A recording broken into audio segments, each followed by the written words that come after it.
So good morning all of you. Today we are going to start a new chapter, chapter 8 Winter, and it is a poem. Okay. So we shall start with the poem. Clouded with snow, the cold winds blow, and shrill on leafless bough, the robin with its burning breast alone sings now. So clouded with snow means everything is covered with snow. सब कुछ बर्फ से ढका हुआ है.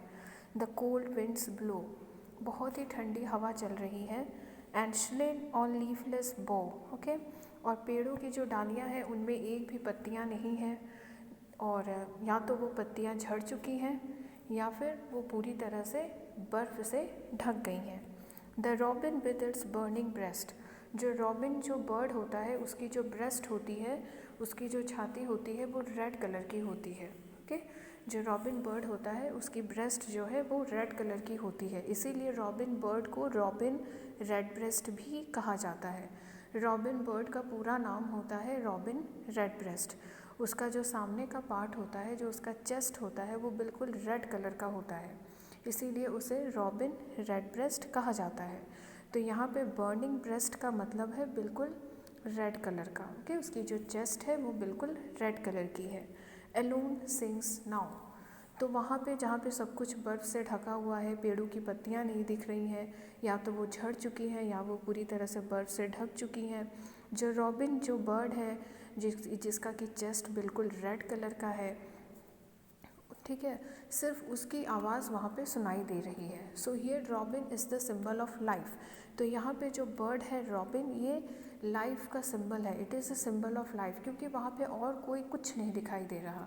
ना तो वहाँ पे कोई ह्यूमन बीइंग का कोई डिस्क्रिप्शन है, ना तो वहाँ पे कोई और स्पेशीज़. वहाँ पे सिर्फ उस जगह पे सिर्फ उस रॉबिन बर्ड की आवाज़ सुनाई दे रही है.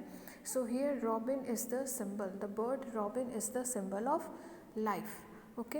And the one more important thing is that यहाँ पे कॉन्ट्रास्ट भी दिखाया गया है, कलर का कॉन्ट्रास्ट दिखाया गया है. आप देख सकते हैं स्नो की वजह से सब कुछ वाइट दिख रहा है, ठीक है, लेकिन जो बर्ड है रॉबिन, उसकी चेस्ट बिल्कुल रेड कलर की है.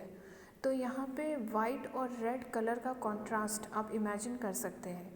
जहाँ पे सब कुछ बर्फ़ से ढका हुआ है, सब कुछ बिल्कुल वाइट दिखाई दे रहा है, वहाँ पे रॉबिन जो रेड ब्रेस्ट जो बर्ड है उसकी छाती बिल्कुल रेड कलर की है और बिल्कुल रेड कलर की दिखाई दे रही है.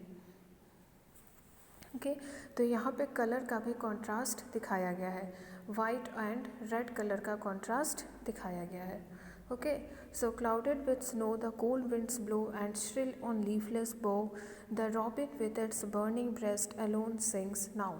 तो सब कुछ बर्फ़ से ढका हुआ है, बिल्कुल सफ़ेद दिखाई दे रहा है, बहुत तेज़ ठंडी हवा चल रही है, पेड़ों पे एक भी पत्तियाँ नहीं दिखाई दे रही हैं, या तो वो पत्तियाँ झड़ चुकी हैं या तो वो फिर बर्फ़ से ढकी हुई हैं.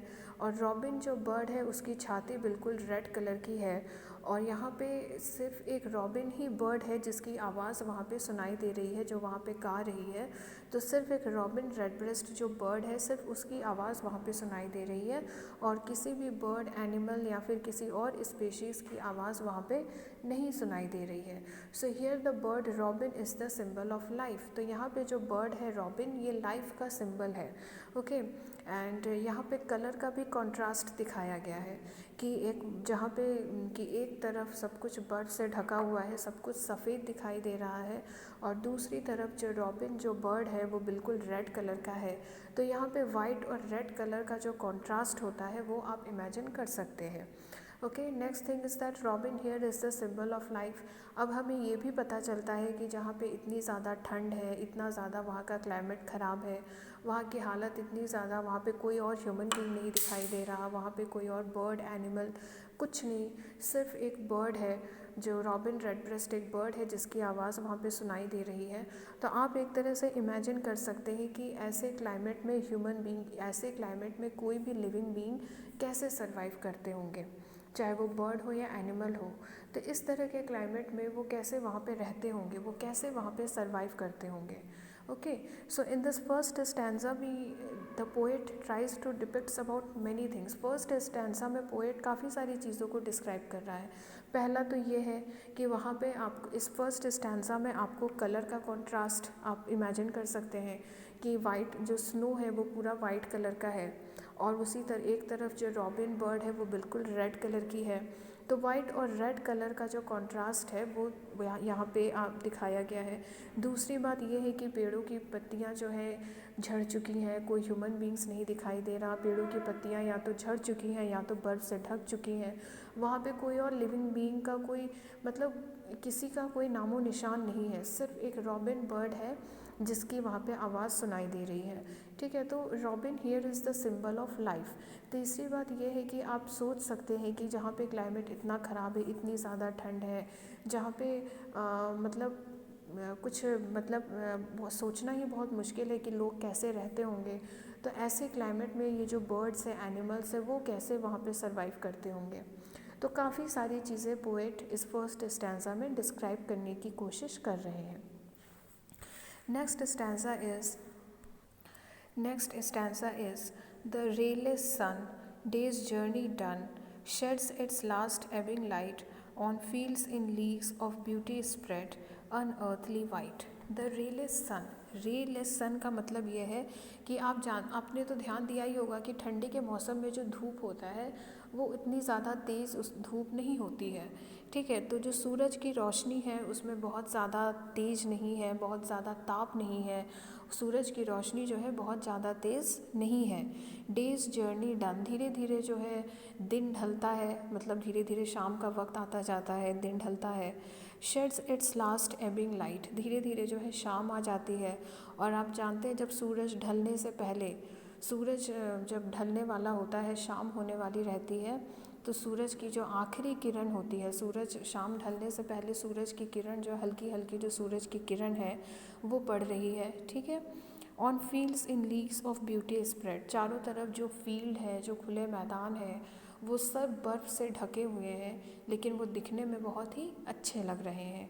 अनअर्थली वाइट, चारों तरफ सिर्फ इतना ज़्यादा स्नो है, इतना ज़्यादा बर्फ़ गिरा है कि चारों तरफ सिर्फ वाइट ही वाइट दिखाई दे रहा है, सिर्फ वाइट।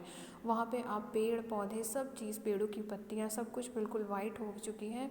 ऑन अनअर्थली वाइट यहाँ पे इसलिए कहा गया है, इसका मतलब ये है कि ऐसा मतलब चारों तरफ का मौसम ऐसा बना हुआ है कि देख के लग ही नहीं रहा है कि हम धरती पे हैं, हम अर्थ पे हैं। ऐसा लग रहा है कि हम किसी और ही दुनिया पे हैं, क्योंकि पेड़ों की पत्तियां हैं वो नहीं दिख रही हैं, पूरा वाइट हो चुका है, पेड़ पूरे बर्फ़ से ढक चुके हैं। चारों तरफ जो फील्ड है, जो खुले मैदान है, वो सब पूरे बर्फ़ से ढके हुए हैं। जो घरों की छत है वो सब बर्फ़ से ढका हुआ है, पेड़ पौधे सब कुछ वाइट, सब कुछ वाइट दिखाई दे रहा है। ठीक है, तो उसे देखकर ऐसा लग रहा है जैसे कि हम अर्थ पे हैं ही नहीं, ऐसा लग रहा है कि हम धरती पे हैं ही नहीं, हम किसी और ही दुनिया में हैं, किसी और ही प्लैनेट पे हैं, जहाँ पे चारों तरफ सिर्फ वाइट और वाइट दिखाई दे रहा है और कुछ नहीं दिख रहा है। Okay, the rayless sun, rayless, once again I am giving the summary of the stanza. The rayless sun मतलब सूरज की रोशनी में सूरज की रोशनी बहुत ज़्यादा तेज़ नहीं है। डेज जर्नी डन, धीरे धीरे जो है दिन ढलता जाता है। शेड्स इस लास्ट एबिंग लाइट, जो सूरज के मतलब अब शाम होने लगी है, और शाम होने से पहले मीन्स जब सूरज ढलता है तो सूरज ढलने से पहले जो हल्की हल्की सूरज की रोशनी पड़ती है ना, तो सूरज की बहुत ही तो अब शाम होने लगी है और सूरज की रोशनी बहुत ही धीमी हो गई है, और सूरज जो है ढलने ही वाला है। और सूरज ढलने से पहले जो धीमी धीमी सूरज की रोशनी पड़ती है धरती पे, वो सूरज की रोशनी बहुत ही धीमी धीमी रोशनी पड़ रही है। On fields in leagues of beauty spread, खेतों में चारों तरफ जो खुले मैदान है वो सब बर्फ़ से ढके हुए हैं और चारों तरफ से बर्फ़ ही बर्फ़ दिखाई दे रहा है। Unearthly white, unearthly white means चारों तरफ सब कुछ बिल्कुल वाइट दिखाई दे रहा है और देख करके ऐसा लग रहा है जैसे कि हम किसी और ही दुनिया में हैं, हम अर्थ पे हैं ही नहीं, क्योंकि सब कुछ बिल्कुल वाइट दिख रहा है। फील्ड्स पे देखो तो वाइट, पेड़ पूरे बर्फ़ से ढके हुए हैं। तो ऐसा लग रहा है देख करके कि जैसे कि हम किसी और ही दुनिया में आ गए हैं, किसी और ही प्लैनेट में आ गए हैं, जहाँ पे सब कुछ सिर्फ वाइट ही वाइट है। Now the next stanza is thick draws the dark and spark by spark the frost fires kindle and soon over the sea of frozen foam floats the white moon.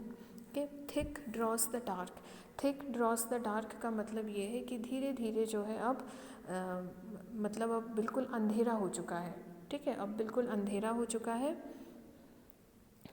और and spark by spark, और जो snow है, जो पूरा white colour का जो snow है वो बिल्कुल बहुत ही चमकीला दिखाई दे रहा है और वाइट कलर का दिखाई दे रहा है। और the frost fires kindle and soon over the sea of frozen foam floats the white moon. तो अब जो है रात हो चुकी है, अंधेरा हो चुका है, आसमान में जो है अब चांद आ गया है, ठीक है। तो आसमान में अब जो है चांद दिखाई दे रहा है। तो क्योंकि चारों तरफ जो है स्नो है, चारों तरफ जो है बर्फ़ से ढका हुआ है, तो जब चांद की रोशनी उस बर्फ़ पे पड़ती है तो वो जो बर्फ़ है वो बहुत ही चमकीला दिखाई दे रहा है, ठीक है, और वो बहुत ही चमक रहा है उस चांद की रोशनी में, क्योंकि जब सब कुछ बिल्कुल वाइट है तो वो जो बर्फ़ है वाइट कलर का, जब उस पर चांद की रोशनी पड़ रही है तो वो बहुत ज़्यादा चमक रहा है और बिल्कुल ऐसा लग रहा है कि कोई कोई बहुत ही चमकता हुआ चीज़ हो, वैसे वो चमक रहा है। Okay. Over the sea of frozen foam, जो सी है, जो समुद्र का पानी है, वो भी ठंड की वजह से बिल्कुल जम चुका है।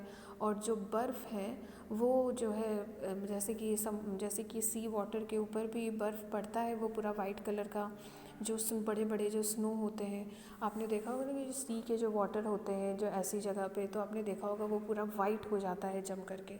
तो समुद्र का जो पानी है वो भी जम करके बिल्कुल वाइट हो चुका है, बिल्कुल फ्रोज़न हो चुका है। फ्लोट्स द वाइट मून, तो वो जब चाँद की रोशनी जब उस पर पड़ रही है तो ऐसा लग रहा है कि जो चाँद है वो भी तैरता हुआ दिखाई दे रहा है, क्योंकि चारों तरफ वाइट है। जो समुद्र का पानी है वो भी जम के बर्फ़ हो चुका है, बिल्कुल ठंडा हो चुका है। थोड़ा बहुत अगर पानी बह भी रहा है तो उसके ऊपर भी इतना ज़्यादा स्नो गिरा है, इतना ज़्यादा स्नोफॉल हुआ है कि जहाँ पे थोड़ा बहुत पानी अगर बह भी रहा है तो उसके ऊपर भी जो बर्फ़ के जो बड़े बड़े पीसेस होते हैं वो उसके ऊपर, पानी के ऊपर तैरता हुआ दिखाई दे रहा है। Okay, so once again I will explain you the poem. एक बार और हम एक्सप्लेन कर देते हैं। Clouded with snow, the cold winds blow and shrill on leafless bough. The robin with its burning breast alone sings now. चारों तरफ सब कुछ बर्फ़ से ढका हुआ है, बहुत तेज़ ठंडी हवा चल रही है। पेड़ों पे एक भी पत्तियाँ नहीं है, या तो वो पत्तियाँ झड़ चुकी हैं या तो वो बर्फ़ से ढकी हुई हैं। The robin with its burning breast alone sings now, जो रॉबिन जो बर्ड है जिसकी जो छाती है वो बिल्कुल रेड कलर की है, वो जो बर्ड है वो सिर्फ उसकी आवाज़ वहाँ पे सुनाई दे रही है। तो ये जो पहला स्टैंज़ा है ये मॉर्निंग टाइम का है, ये मॉर्निंग टाइम का है, ठीक है। सुबह के टाइम कैसा वेदर था, कैसा सब कुछ दिख रहा था, तो ये फर्स्ट स्टैंज़ा मॉर्निंग टाइम का है कि ये सब कुछ बर्फ़ से ढका हुआ है, बहुत ठंडी हवा चल रही है, पेड़ों की पत्तियाँ भी बर्फ़ से ढक चुकी हैं, तो पेड़ों की पत्तियाँ भी नहीं दिखाई दे रही हैं पेड़ों पे, और या तो वो झड़ चुकी हैं या तो वो बर्फ़ से ढकी हुई हैं। जो रॉबिन रेड ब्रेस्ट जो बर्ड है, उसकी चेस्ट जो है वो बिल्कुल रेड कलर की है, तो वो सिर्फ अकेले वहाँ पे बस उसकी आवाज़ सुनाई दे रही है। सो यहाँ पे जो रॉबिन बर्ड है वो सिंबल ऑफ लाइफ है, वो एकमात्र वही एक जीवित प्राणी वहाँ पे नज़र आ रहा है। वो जो रॉबिन जो रेड ब्रेस्ट जो बर्ड है, सिर्फ वही एक लिविंग बीइंग वहाँ पे नज़र आ रहा है, और ना तो किसी की आवाज़ सुनाई दे रही है, ना तो वहाँ पे कोई और लिविंग बीइंग दिखाई दे रहा है। So robin red breast is the symbol of life here. दूसरी बात, जहाँ पे स्नो पूरा वाइट कलर का है, दूसरी तरफ जो रॉबिन जो बर्ड है वो एकदम रेड कलर का है। तो यहाँ पे वाइट और रेड कलर का जो कॉन्ट्रास्ट है आप वो इमेजिन कर सकते हैं। तीसरी बात ये है कि हम ये भी सोच सकते हैं, आप ज़रा सोचिए कि वहाँ पे क्लाइमेट इतना ज़्यादा हार्श है, इतना ज़्यादा बुरा है, और ऐसे क्लाइमेट में वो बर्ड्स और एनिमल्स कैसे वहाँ पे रहते होंगे। Okay, second stanza, the rayless sun, day's journey done, sheds its last ebbing light on fields in leagues of beauty spread unearthly white. रेलेस सन, ये जो सेकंड स्टैंजा है ये दोपहर से शाम तक का टाइम यहाँ पे दिखाया गया है। जो फर्स्ट स्टैंजा है यहाँ पे मॉर्निंग टाइम को डिस्क्राइब किया गया है, और ये जो दूसरा जो स्टैंजा है यहाँ पे दोपहर से शाम तक का जो वक्त होता है वो यहाँ पे डिस्क्राइब किया गया है। Okay, the rail sun days journey done, मतलब जो सूरज तो आसमान में सूरज तो है, लेकिन सूरज की रोशनी बहुत ज़्यादा तेज़ नहीं है। डेज जर्नी डन, दिन जो है वो ढल चुका है, धीरे धीरे दिन जो है वो ख़त्म होने वाला है, दिन ढलने वाला है। Shades it's last Ebbing light, मतलब सूर्यास्त होने वाला है, और सूर्यास्त से पहले जो सूरज की किरण पड़ती है धरती पे, तो वो बस सूर्यास्त होने ही वाला है। और सूरज की जो शाम के वक्त सूरज ढलने से पहले जो सूरज की रोशनी पड़ती है वह बहुत धीमी धीमी सी, तो वैसे ही बहुत हल्की सी सूरज की रोशनी पड़ रही है। On fields in leagues of beauty spread, चारों तरफ जो खुले फील्ड्स हैं, जो खुले मैदान हैं, वो दिखने में बहुत सुंदर लग रहे हैं, लेकिन वो सभी बर्फ़ से ढके हुए हैं। अनअर्थली वाइट, चारों तरफ सब कुछ बर्फ़ से ढका हुआ है, और देख करके ऐसा लग रहा है जैसे कि चारों तरफ सब कुछ बर्फ़ से ढका हुआ है, और देख करके ऐसा लग रहा है जैसे कि हम किसी और ही दुनिया में आ गए हैं। ऐसा लग ही नहीं रहा है कि हम अर्थ पे हैं, ऐसा लग ही नहीं रहा है कि हम धरती पे हैं। ऐसा लग रहा है कि हम किसी और ही दुनिया में आ गए हैं, जहाँ पे सब कुछ बस सफ़ेद ही सफ़ेद दिखाई दे रहा है। ओके, तो ये जो फर्स्ट स्टैंजा है यहाँ पे सुबह का टाइम डिस्क्राइब किया गया है, और ये जो सेकंड स्टैंजा है इसमें दोपहर से शाम तक का वक्त डिस्क्राइब किया गया है। Now come to the third stanza. Third stanza में रात का टाइम, नाइट का जो टाइम है वो डिस्क्राइब किया गया है। Thick draws the dark and spark by spark the frost fires kindle and soon over the sea of frozen foam floats the white moon, मतलब अब जो है रात हो चुकी है, अंधेरा हो चुका है, और आसमान में जो है चांद उगाया है, मतलब चंद्रमा जो है वो आसमान में अब दिखाई दे रहा है, और चांद की जो रोशनी है वो वहाँ पे पड़ रही है। तो चारों तरफ जो है सब कुछ सफ़ेद ही सफ़ेद है, सब कुछ वाइट ही वाइट दिखाई दे रहा है स्नो की वजह से। तो जब चांद आसमान में जब चंद्रमा की रोशनी, जब चांद की रोशनी जब उन चीज़ों पे पड़ती है, उन स्नो पे और उन चीज़ों पे पड़ती है, तो ऐसा लग रहा है जैसे कि सब कुछ ऐसा लग रहा है कि जैसे कि वो जो आइस है, वो जो स्नो है, वो उस चांद की रोशनी में बहुत ज़्यादा चमक रहा है और दिखने में बहुत अच्छा लग रहा है। ऐसा लग रहा है कि कोई बहुत ही चमकीली सी चीज़ है जो वहाँ पे बहुत ज़्यादा चमक रही है। तो अब रात का टाइम हो गया है, चांद जो है वो चांद आसमान पे उग आया है, मतलब चांद की जो रोशनी है वो वहाँ पे पड़ रही है, और वो जो बर्फ़ है, वो जो स्नो है, उसके ऊपर जब चांद की रोशनी पड़ रही है तो वो जो स्नो है, वो जो आइस है, वो बहुत ज़्यादा चमक रहा है। वो जो वाइट कलर का स्नो है चारों तरफ फैला हुआ, वो जो वाइट कलर का आइस है चारों तरफ फैला हुआ, तो उस वाइट कलर के स्नो पे जब चांद की रोशनी पड़ रही है तो वो बहुत ही दिखने में अच्छा भी लग रहा है, और वो बहुत ज़्यादा चमक रहा है। ऐसा लग रहा है कि चांद की रोशनी में कोई बहुत ही चमकीली सी चीज़ जो है चमक रही है। Over the sea of frozen foam floats the white moon, और जो समुद्र का जो पानी है वो बिल्कुल जम चुका है, बिल्कुल जम के बर्फ़ हो चुका है, जम के बिल्कुल वाइट हो चुका है। कितने लोगों ने अंटार्कटिका का पिक्चर देखा है? Antarctica, I don't know whether you have seen or not.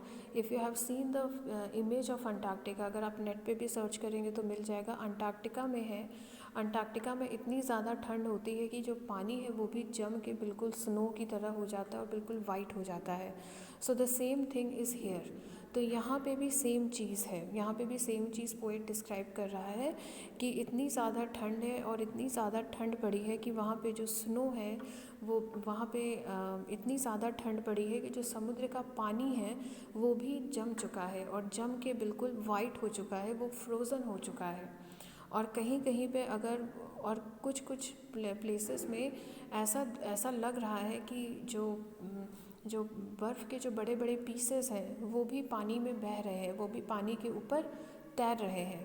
तो उन्हें देख करके ऐसा लग रहा है कि जो मून है, जो चाँद है, वो पानी में तैर रहा है। वो दिखने में इतना अच्छा लग रहा है, जो बर्फ़ के जो बड़े बड़े पीसेस होते हैं जो पानी के ऊपर ऊपर तैरते रहते हैं, तो वो पोएट कह रहे हैं कि वो जो बर्फ़ के जो बड़े बड़े जो पीसेस हैं आइस के, वो पानी के ऊपर इस तरह से तैर रहे हैं, उन्हें देख कर के ऐसा लग रहा है जैसे कि चाँद ही उन बर्फ़ की जो चाँद है, जो मून है, वही उस पानी के ऊपर तैरता हुआ लग रहा है।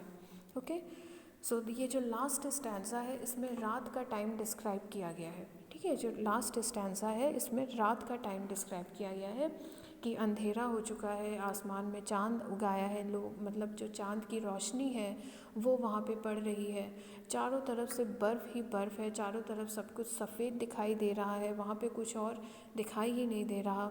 और जब उस चाँद की रोशनी उस बर्फ़ पे पड़ती है, चाँद की रोशनी जब उस स्नो पे पड़ती है तो वो बहुत ही चमकीला दिखाई देता है और दिखने में बहुत अच्छा लगता है। जो समुद्र का पानी है वो भी बिल्कुल जम चुका है, जम के बिल्कुल बर्फ़ हो चुका है।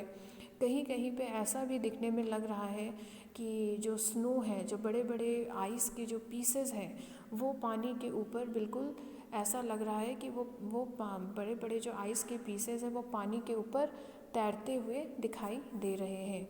तो उन बड़े बड़े आइस के पीसेस को जब पोएट पानी के ऊपर तैरता हुआ देखते हैं तो उन्हें ऐसा लगता है जैसे कि जो चाँद है, जो मून है, ऐसा लग रहा है उन्हें कि सफ़ेद रंग का जो चाँद है वही उस पानी के ऊपर तैर रहा है। उन्हें ऐसा महसूस होता है, वो उनको ऐसा वो इमेजिन करते हैं।